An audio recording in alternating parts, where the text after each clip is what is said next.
वक्रतुंड महाकाय सूर्यकोटि समप्रभ निर्विघ्नं कुरु मे देव सर्वकार्येषु। कितना सुंदर दृश्य है।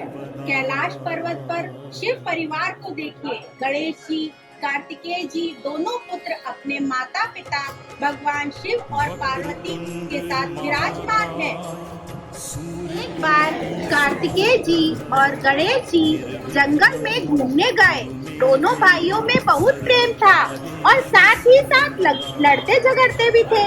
जंगल में उन्होंने सुंदर फलों से लदा हुआ एक पेड़ देखा। वो देखिए कितना अनोखा फल है ना। हाँ, मैंने भी ऐसा फल पहले कभी नहीं देखा। चलो वो फल कौन से है? दोनों भाई उस पेड़ की तरफ भागे और उन्होंने फल को एक साथ ही स्पर्श किया। उसके बाद दोनों भाई झगड़ने लगे।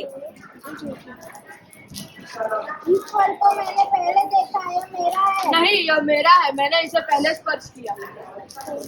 तत्पश्चात दोनों भाई फल के लिए झगड़ने लगे और फल को बांटकर खाने के लिए तैयार ही नहीं थे।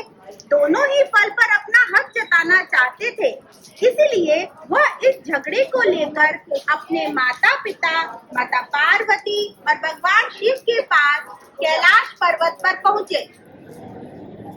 प्रणाम माताजी, प्रणाम पिताजी। इस फल को मैंने पहले देखा है, परंतु मैंने इसे पहले स्पर्श किया है।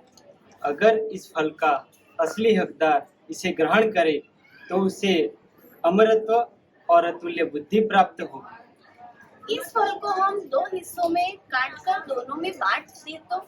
नहीं, यह असंभव है। दोनों में से कोई एक ही इस फल को खाकर उसकी शक्तियाँ प्राप्त कर सकता है। मैं बड़ा हूँ, यह फल मैं खाऊंगा। मैं छोटा हूँ, इस फल पर मेरा हक है। प्रभु, अब आप ही कुछ करें। मुझे लगता है हमें नारद जी को बुलाना चाहिए।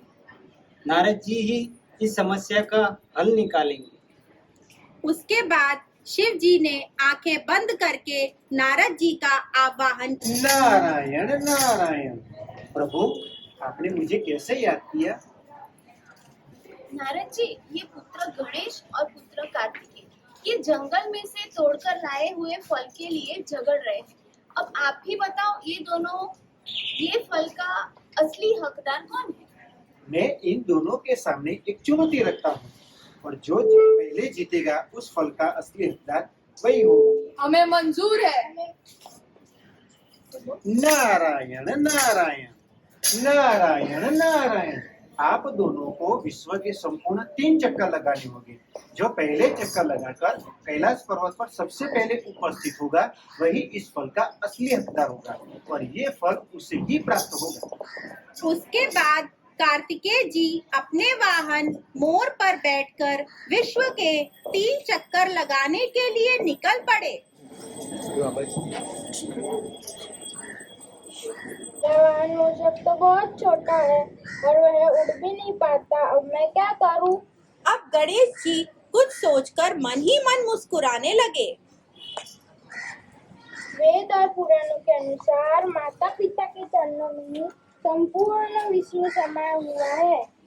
गणेश जी कैलाश पर गए और अपने माता पिता के इर्द गिर्द ही चक्कर लगाने लगे। भगवान शंकर, माता पार्वती और देवर्षि नारद यह देखकर चकित हो गए और सोचने लगे कि पुत्र गणेश यह क्या कर रहे हैं। गणेश जी 3 चक्कर समाप्त कर सबके सामने आकर खड़े हो गए। मैंने विश्व के 3 चक्कर लगा लिए, मुझे यह फल दे दीजिए। परंतु बेटा, तुमने तो हमारे इर्द गिर्द ही चक्कर लगाए हैं। तुम तो कैलाश छोड़कर कहीं गए नहीं हो, तो कैसे बोलते हो कि तुमने विश्व के 3 चक्कर लगा लिए? विश्व के चक्कर लगाने के लिए मुझे कहीं जाने की आवश्यकता नहीं है। वेद और पुराणों के अनुसार माता पिता के चरणों में पूरा विश्व समाया है। तो आप दोनों मेरे विश्व हुए। आप दोनों के 3 चक्कर लगाकर मैंने चुनौती पूरी की। भगवान शिव और माता पार्वती को पुत्र गणेश की बातों में वास्तविकता दिखी। और उन्होंने गणेश जी को विजयी घोषित कर दिया। तभी वहां कार्तिकेय जी भी आ गए। वाह पिताजी, मैंने विश्व के 3 चक्कर लगा लिए। बहुत अच्छे बेटा, पर गणेश ने यह चुनौती पहले ही जीत ली है। परंतु मुझे तो गणेश विश्व के चक्कर लगाते कहीं भी नहीं दिखे, तो वह कैसे विजयी हुए? गणेश ने माता पिता के इर्द गिर्द चक्कर लगाकर यह चुनौती जीत ली है। वेदों और पुराणों के अनुसार इन चरणों में पूरा विश्व समाया हुआ है, इसीलिए गणेश जी विजयी हुए। पुत्र गणेश, तुम विजयी हो, यह लो तुम्हारा फल।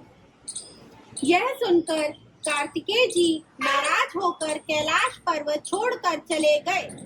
परंतु कुछ वर्षों के उपरांत कार्तिकेय जी को अपनी भूल का एहसास हुआ और उन्होंने अपने भाई गणेश से माफी मांगी। भाई गणेश ने उन्हें गले से लगा लिया। किसी कारणवश गणेश जी को विघ्नहर्ता और बुद्धि देवता के नाम से भी जाना जाता है और किसी भी शुभ प्रसंग के शुभ आरंभ करने से पहले उनकी ही पूजा की जाती है।